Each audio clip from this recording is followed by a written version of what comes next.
सुद्धा चांगला परफॉर्मन्स त्यांच्या टीमनं केला होता आणि आपण बघतोय मला वाटतंय 3 इयर मध्ये ते चॅम्पियन ठरलेत. खरं तर एकदा मला वाटतंय चॅम्पियन ठरले होते आणि 2 वेळा चॅम्पियन आणि 1 वेळा रनर अप. आपण बघतोय सुजित देशमुख पुरस्कर्ते आणि स्वतः ते सदस्य आहेत, सासगाव ग्रामपंचायतीचे विद्यमान सदस्य आहेत आणि आपण बघतोय एक लकी पॅकर म्हणून या स्पर्धेमध्ये त्यांना बघतोय आणि प्रत्येकाच्या कलेला ते दाद देत आहेत. हे त्यांचा मनाचा मोठेपणा आहे. काल पण त्यांनी 5000 दिलं टीमसाठी, आज सुद्धा दिले. त्यांचे विशेष कौतुक आपण या ठिकाणी केलं पाहिजे.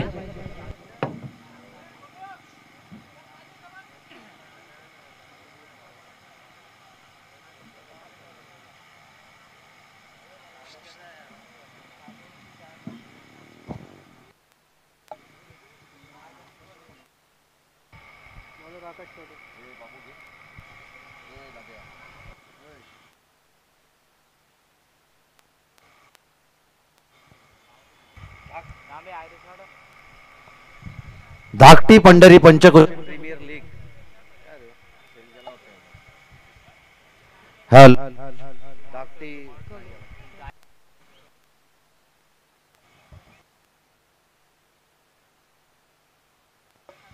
हॅलो धाकटी पंढरी पंचक्रोशी प्रीमियर लीग 2025 मधले हे पर्व 11व आणि या प्रीमियर लीग मध्ये आपण पाहतोय पुन्हा एकदा तमाम क्रीडा रसिकांचा आणि व्यासपीठावरती बसलेल्या सर्व मान्यवरांचा आम्ही मनाच्या अंतःकरणापासून सहर्ष स्वागत करतोय. गोलंदाज आकाश पाटील तयार आहे. ऑन स्ट्राइक वरती पहिल्या चेंडूवरती हॅमर स्टाईलनं बॉल जाईल गोलीच्या वेगानं बाउंड्री लाईनच्या बाहेर, सीमा रेषा पार, येतोय चौकार.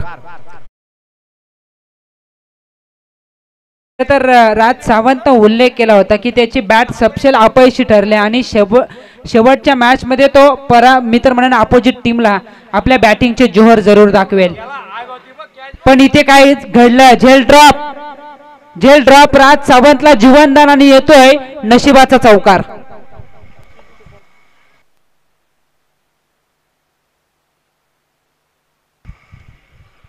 धावा संख्या होतीये 8 धावा आहेत धावफलकावरती. पहिला आला चौकार, तदनंतर नशिबाचा चौकार. झेल ड्रॉप झालाय. चांगला संघर्ष पाहायला मिळेल, चांगली रणधुमाळी मैदानाच्या आतमध्ये. दोनही ताकदवर संघ आहेत. एका बाजूला राज सावंत आणि त्याच्या विरोधात आकाश पाटील. गोलंदाज तयार आहे. रिव्हर्स अटेम्प्ट केला, दुधारी तलवार स्विच हिटचा हा पटका सक्सेस ठरतोय. बॉल गोलीच्या वेगानं सीमारेषा फरार होईल. लॉंग लेग सीमारेषा क्लिअर केली. 4 धाब्यांसाठी हा चौकार. लगातार 3 चौकार आलेत. अजिंक्य धाकटी पंढरी पंचक्रोशी प्रीमियर लीग 2025 पर्व 11व कर्जत टेनिस क्रिकेटच्या माध्यमातून ही स्पर्धा लाईव्ह कव्हर केली जाते. त्या टीमचा आपण आभार व्यक्त केले पाहिजेत. पण मैदानावरती जी मॅच सुरू आहे ना, एक कडा संघर्ष, एक तगडा मुकाबला आपल्याला मैदानावरती आता पाहायला मिळेल, यात शंका नाहीये. राज सावंत सुटलाय, जोरदार अपील केली जाते. पंचांनी बोट उंचावलंय. इथे मात्र काय घडलं मैदानावरती, गरज नसताना पुन्हा एकदा दुधारी तलवार वापरण्याचा प्रयत्न आणि पंचांनी बोट उंचावलंय. याचा अर्थ राज सावंत ला व्हावं लागेल बाद. माफी मागतायत. खरं तर पंच सांगतायत की बॅटला ब्रश झाला, स्क्वेअर लेग. पंचांनी या ठिकाणी इशारा दिला आणि इथे निर्णय बदलावा लागतोय. पण मैदानावरती संघर्ष मोठा आहे, मैदानावरती चांगलं बॅटल, यात शंका नाही. नक्कीच चांगलं बॅटल, चांगलं युद्ध, कारण की दोन्ही संघ अगदी एकाच कॅलिबरचे आणि एकाच दर्जेचे मैदानाच्या आतमध्ये आपण पाहतोय. दोन्ही संघ अगदी एकाच समप्रमाणात असणारे, एकाच पारड्यामध्ये मित्र म्हणून दोन्ही संघ तोडले जाणारे मैदानाच्या आतमध्ये आपल्याला पाहायला मिळतात. गोलंदाज तयार, चांगला फटका कव्हर ड्राईव्हचा, अगदी विराट कोहलीची आठवण करून दिली या फटक्यानं. राज सावंतच्या बॅट मधून पाहायला मिळतोय हा दर्जेदार कव्हर ड्राईव्हचा चौकार.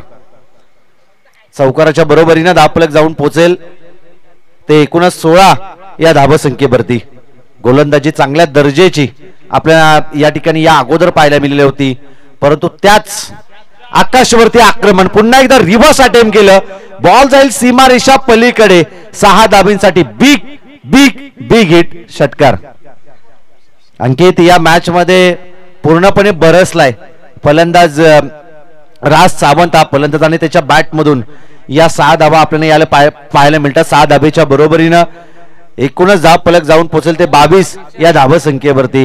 या अगोदर आपण पाहिलं लाईव्हला कमेंट केल्या होत्या बऱ्याचशा या विभागामधील असणाऱ्या राज सावंतचे जे चाहता वर्ग आहे त्या चाहता वर्गाने की हा या विभागातील या खालापूर तालुक्यातील बक्कासूर आहे जो अगदी बक्कासूर म्हटलं तर अगदी बैलगाडा क्षेत्रातील चेंडू त्या मैदानाच्या आतमध्ये का अगदी आपण पाहिलं ना बैलगाडी क्षेत्रातील एक नामांकित नंदी म्हणून ज्याला मानलं जातो तो बक्कासूर शर्यतीमधील मित्र म्हणे सध्याचा हुकमी एक्का आणि सध्या आपण पाहतो त्याची उपमा दिली ती फलंदाज राज सावंतला आणि तशी फलंदाजी तो मैदानाच्या आतमध्ये करतोय। जे जे प्रेक्षक घर बसल्या केटीसी लाईव्हच्या माध्यमातून या स्पर्धेला एन्जॉय करतायत ना त्यांचे ते अगदी मनमुराद आनंद लुटत असतील कारण की त्यांचा राज सावंत अर्थातच बक्कासूर मैदानाच्या आतमध्ये चांगली खेळी करतोय। आपल्या बॅटिंगचे जोहर आता त्यांना दाखवायला सुरुवात केली। अजिंक्य खरं तर राज सावंत गेली कित्येक मॅच शांत होता या स्पर्धेमध्ये त्याची बॅट तलपत नव्हती पण असे फलंदाज ज्या वेळेला आपल्या लय मध्ये येतात ना असे फलंदाज ज्या वेळेला आक्रमणाला सुरुवात करतात ना त्यावेळेला त्यांची बॅटिंग अगदी बघण्यासारखी असते आणि त्यांना रोखणं अशा सिच्युएशनला कठीण होतं। आकाश पाटील वरती आक्रमण केलं तब्बल 22 धावा कुठल्या आणि आता कदाचित राज सावंतच्या बॅटिंगचा दणका पडण्याची शक्यता आहे वैष्णवी चिंचवली गोहे या टीमला। नक्कीच गोलंदाज सूरज यावेळेस तयार आहे। आप चांगला पटका समोरच्या दिशेनं ताकदचा पुरेपूर उपयोग नजाकत होती या पटक्यामध्ये बॉल जाईन लॉंग लेग सीमा लॉंगॉनच्या डोक्यावरून सीमा रेषा पलीकडे 6 धावांसाठी हा षटकाराच्या मदतीने धावा संख्या होते 28। असं आपण नेहमी म्हणतो की संगत चांगली असली पाहिजे। राज सावंतच्या संगतीला फलंदाज गेला राज सावंतने षटकार चौकार ठोकले आणि त्याला बघतच पहिल्या चेंडूवरती कुणाल पाटीलने ठोकलाय दर्जेदार षटकार। नक्कीच याच कुणाल पाटीलने कालच्या दिवसामध्ये 5 चेंडूमध्ये 5 षटकार लगावले होते आणि याच ही एंड अगदी त्याला लकी आहे। पुन्हा एकदा हा चांगला फटका अगदी बॅट अँड पायाच्या मध्ये असा वाटलं होतं चेंडू येईल परंतु त्या अगोदर जमिनीवरती लँड होण्यापूर्वी बॅट वरती कन्व्हर्ट केला आणि बॉल जाईल डीप मिड विकेट सीमारेषा पलीकडे 6 धावांसाठी बिग हिट षटकार। 34 धावसंख्या धावफलकावरती अजिंक्य राज सावंत यांनी सांगितलं की जाता जाता आम्ही शांत जाणार नाही आहोत कदाचित एक विक्रम ते नोंदवून जातील। ज्या 90 धावा उभारल्या होत्या ना मराठा वॉरियरच्या विरोधात कदाचित त्या धावा सुद्धा या मॅच मध्ये ब्रेक होतील असे संकेत या ठिकाणी देत आहेत हे सलामीचे 2 फलंदाज। गोलंदाज तयार होता सूरजच्या या चेंडूवरती देखील आक्रमण चेंडू लिहिलेल्या सीमारेषा पलीकडे डाळले जातात कुणाल पाटील आणि त्याच्या साथीला खेळणारा राज सावंत या दोन्ही फलंदाजांकडून।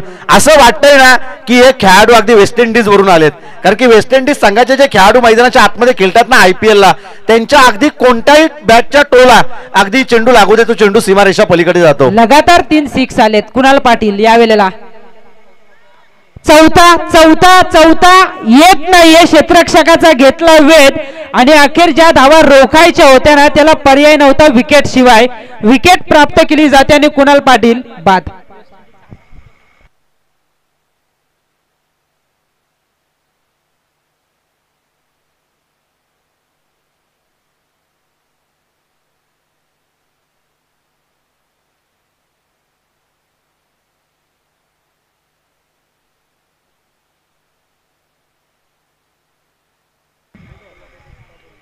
विकेट शिवाय पर्यायच नव्हता अजिंक्य विकेट या ठिकाणी प्राप्त केले विकेट्स आली तरच धावा रोखल्या जातील। बॅटिंगचे जोहर सुरू आहेत पण डीजे शांत आहे कारण त्यांचं सुद्धा लक्ष आता मैदानावरती गेलंय त्यांना सुद्धा बॅटिंग बघायला मजा येते। इथे मात्र आपण बघतोय पाहुण्यांचं शुभागमन होत असताना त्यांचंही स्वागत धाकटी पंढरी पंचकृषी प्रीमियर लीग मध्ये आम्ही या ठिकाणी करतोय। इनॅट नंबर 3 फलंदाज रोहित वाघमारे तो सांगतोय बारी बारी सबकी बारी अगोदर राज सावंत तदनंतर कुणाल पाटील आणि आता मी स्वतः कुणाल वाघमारे येते माझी बारी। तो एक टोकतोय षटकार धावसंख्या होतीये 46।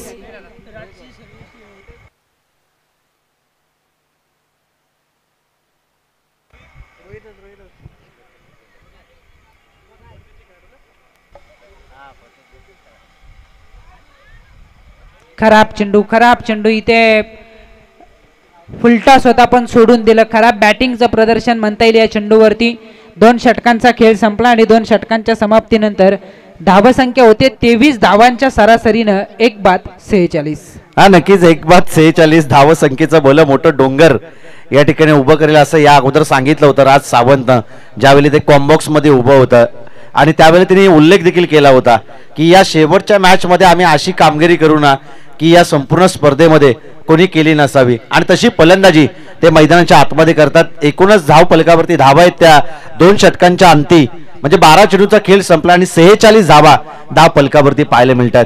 या अगोदर चांगली कमालीची फलंदाजी केली होती याच संघानं.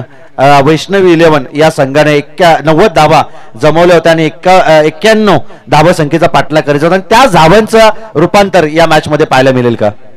तर खोपोलीमधील एक उत्कृष्ट दर्जाचे खेळाडू त्याचबरोबर पत्रकार किशोरजी सालुंके साहेब इथे उपस्थित आहेत. त्याचं सुद्धा आपण करूयात मनपूर्वक स्वागत.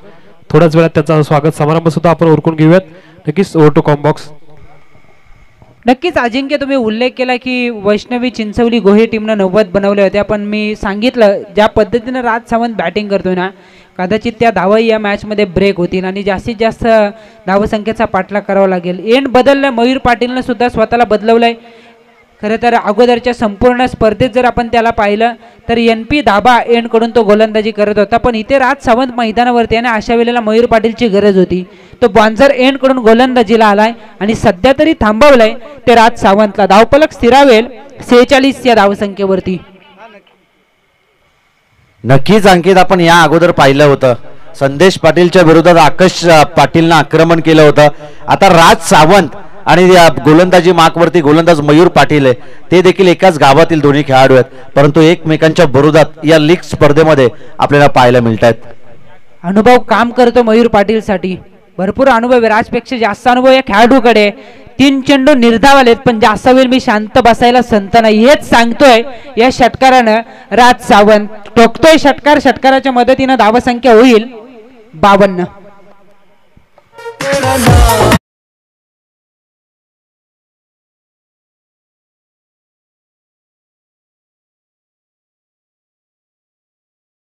गोलंदाज तयार मयूर. खराब चेंडू होता, ऑफस्टिकच्या अतिरिक्त बाहेर. पंचांचा व्हाईट बॉलचा इशारा येतोय. व्हाईटच्या बरोबरीनं 53 धावा या ठिकाणी धावफलकावरती लागले जात आहेत. फलंदाज राज सावंत मैदानाच्या आतमध्ये आक्रमण करायलाच गेलाय. खरं तर अजिंक्य त्याला काहीच माहित नाहीये, त्याला फक्त ठाऊक असेल या मॅच मध्ये मला करायचंय फक्त फक्त फक्त आणि आक्रमण. आता KTCची मी तर म्हणेन सत्व परीक्षा आहे, कशा पद्धतीने या षटकाराला ते व्हायरल करतील. Big hit.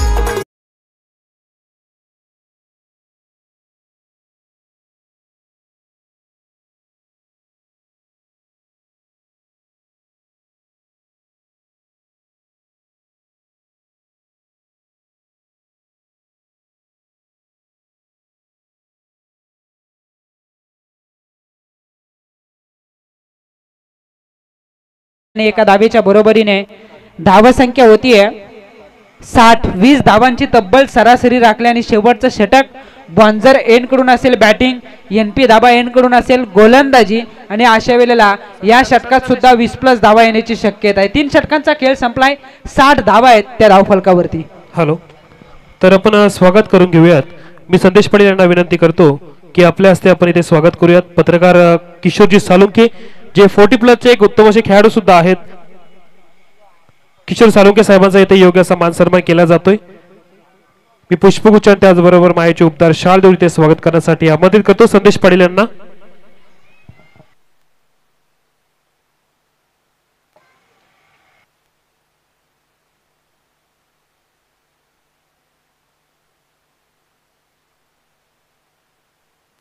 पुष्पगुच्छ देऊन इथे स्वागत केलं जात आहे किशोरजी सालुंके सरांचं. Over to comm box.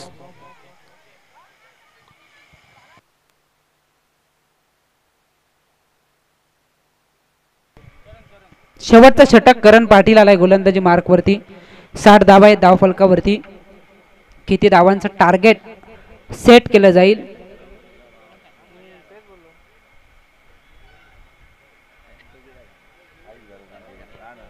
निर्धाव चेंडू येतोय. काय मनसुबा आहे राज सावंत. खरं तर अद्यापर्यंत चांगली बॅटिंग राहिले, पण ज्या एंडनं सरळ बॅटनं सहज धावा येतात अशा वेळेला हा निर्णय चुकीचा होता. आणि हा अगदी छोटासा प्रेक्षक सुद्धा सांगेल या सिच्युएशनला की राज सावंतचा फटका या सिच्युएशन मध्ये चुकीचा होता. सरळ बॅटनं चेंडू थांबणार नाहीये. षटकार फक्त टायमिंग करायचंय, बॅटवरती चेंडू संपर्क झाला की त्यावरती मोर असेलच चौकार षटकाराची. धावसंख्या होती या षटकाराच्या बरोबरीने 66. हा नक्कीच अंकित 66 धावा या ठिकाणी आपल्याला धावफलकावरती पाहायला मिळत आहेत. आणि षटकार आणि चौकार फक्त मला मैदानाच्या आतमध्ये मारायचे आहेत. आज मनसुबा करून फलंदाज राज सावंत मैदानाच्या आतमध्ये उतरला होता आणि त्याच्या बॅटमधून षटकार आणि चौकारच पाहायला मिळतात. प्रेक्षकांना अगदी मंत्रमुग्ध केलंय या फलंदाजानं. विजय पाहिजे कोणत्याही परिस्थितीमध्ये. डेकू टीमला 3 मॅचेस त्यांनी गमावल्यात. जाता जाता विजय घेऊन जायचंय आणि तो सुद्धा मोठ्या फरकाचा हवा आहे. पण इथे पुन्हा एकदा तोच प्रयत्न, फुलटॉस होता, रिव्हर्स अटेंड करण्याचा प्रयत्न, फटका पसतोय, एकही धाव मिळत नाहीये. निर्धाव चेंडूचा खेळ संपेल, धावफलक स्थिरावेल 66 या धावसंख्येवरती. अजिंक्य 70 पर्यंत थांबवलं तर धावांचा पाठलाग सुद्धा होऊ शकतो. अशी बॅटिंग लाईनअप अपोजिट टीमकडे आहे. वैष्णवी चिंचवली गोळे ऑन साईडला, सिंगल डबल घेतल्या जात नाहीयेत, थांबवलं. इथे कदाचित हे निर्धाव चेंडू जे आलेत ना, कदाचित या धावा प्लस पॉईंट ठरू शकतात धावांचा पाठलाग करताना चिंचवली गोळे टीमसाठी. कारण आव्हान थोडं सोपं होईल, सुकर होईल. मोठे फटके तर सहज आले पण सिंगल डबल अजिबात घेतल्या नाहीत त्या राज सावंत या फलंदाजानं. सटीक यॉर्कर, सटीक लाईन आहे, पर्याय नव्हता. सफल झाले होते, जागा बनवली होती, पण आपण बघतोय की डायरेक्ट अगदी बुंद्यात टाकलेला चेंडू आणि थांबवलं. या चेंडूवरती राज सावंतला शेवटचा चेंडू शिल्लक असेल, एकच षटकार खाल्लाय तो गोलंदाज करणनं, पण शेवटच्या चेंडूवरती येतोय षटकार. संपूर्ण इनिंग मध्ये 8 चेंडू निर्धाव खेळला राज सावंत आणि तरी सुद्धा त्यानं वैयक्तिक धावा जमावल्यात. 17-18 चेंडू फेस करताना 47 निर्धाव चेंडू जे आले तिथे कदाचित अर्धशतक साजरा करता आलं असतं, पण तसं नाही घडलं. त्याला फक्त षटकार चौकारूनच मारायचे होते आणि हेच तो आपल्या मी तर म्हणेन चेहऱ्यावरून स्पष्ट करत असताना. पहिली इनिंग संपले, धावसंख्या झाले पहिल्या इनिंगच्या समाप्तीनंतर 72. येणारे 24 चेंडू 73 ची गरज, 90 झाल्या होत्या मराठा वॉरियरच्या विरोधात. 73चा पाठलाग होईल का याकडे लक्ष, पण तोपर्यंत आपण जाऊयात टॉस बॉक्स मध्ये ज्या ठिकाणी टॉस केला जाईल. नरेश दादा युवा प्रतिष्ठान, साहिल पाटील कॅप्टन असेल आणि दुसऱ्या बाजूला विजय पडवल वेदांत 11 या 2 टीम दरम्यान. तोपर्यंत डीजे